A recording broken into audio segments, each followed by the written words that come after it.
Sam Bankman-Fried's degeneracy brought some turbulence to the market. Now it's time to get back to the basics of transforming finance. Pundits are calling the collapse of the FTX exchange the end of cryptocurrency and venture capitalism related to it. But it's not. Some of them anointed Sam SBF Bankman-Fried the king of crypto and then summarily killed the king. But, in reality, crypto never had a king. The end of FTX may mark the end of Americans using unregulated exchanges, and it certainly is the end of exchange-native tokens, but crypto itself hasn't changed one bit. In reality, the FTX collapse is a symptom of a deeper problem, which is traditional finance's profit at any cost mentality.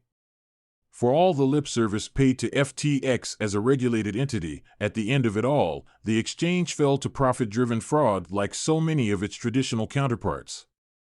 The stain FTX left behind has no more to do with real crypto than Enron had to do with real oil in the ground.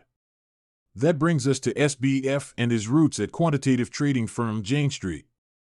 SBF was a quant trader who asked why you'd ever use a decentralized exchange and then answered his own question by mishandling billions in customer funds. However, SBF didn't fail because of his background. Warren Buffett, no fan of crypto, has an oft-repeated quote that applies here: "You only find out who is swimming naked when the tide goes out." It turns out that SBF was trunkless in that turquoise Bahamian water. He either miscalculated the risk he was taking or ignored it altogether, over-leveraging FTT, his company's own loyalty point masquerading as a $4 billion market cap store of value, and lost big on that bet.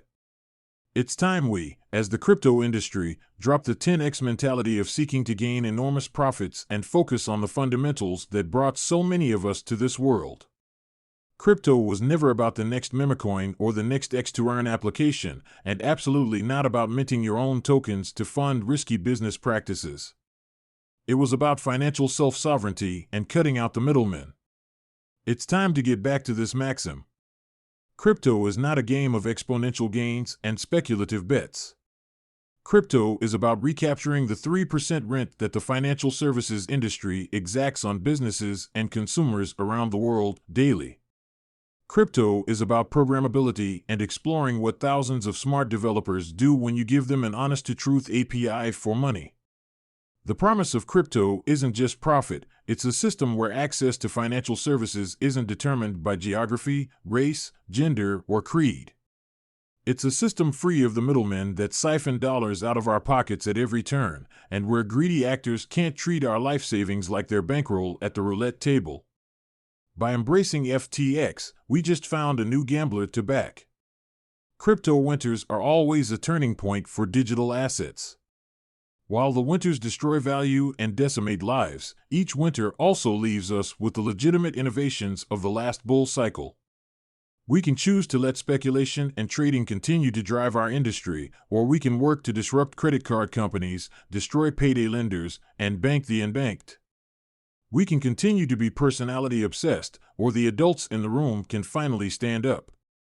It's time we as an industry mature our processes, systems, expectations for returns, and our goals. There's a trillion-dollar industry waiting to be created, rewiring the world's financial system. Financial infrastructure and enterprise software might not be as exciting to some, but it's marginal efficiencies that will eventually bring crypto to every household in the world, a penny per transaction at a time.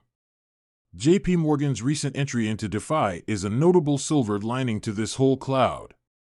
JP Morgan didn't race to crypto to make multi-legged options bets. They have plenty of ways to make money through trading. No, their first foray was in an on-chain lending pool, using a high-speed, low-cost network like Polygon to show how, in the near future, you won't need data centers, mainframes, or hard lines to perform sophisticated financial transactions, you'll just need the blockchain. Public, regulated entities like JP Morgan are proving that the TradFi system can be upgraded in a thoughtful, compliant, and auditable way. It's time that we focus on a future where sophisticated enterprises using sophisticated software and processes remove the intermediaries from online transactions. A future where people can borrow money at prime plus 1% instead of the predatory rates that banks charge. A future where folks are paid every second of the working day via a smart contract instead of once every 2 weeks. The industry is ready. There are sophisticated tools for monitoring and accounting for your assets instead of using homegrown enterprise systems with backdoors. There are forward-thinking operators who can design a compliant flow of funds models and audit practices to ensure digital assets remain safe as use cases scale. There are best practices for wallet management and for custodians who are legally obligated to protect your funds and not lend them to others for unhinged trades. The industry is ready to mature, and if we really want others to opt out of the current, broken system and adopt digital assets, it's time for us to mature with it. Pat White is the CEO of Bitwave, a back-office digital asset platform that offers accounting, finance, and tax services. He previously founded and served as the CEO for companies including Sonata, an enterprise search engine, and worked as a chief architect at Cisco. He holds a degree in computer engineering and computer science from the University of Southern California.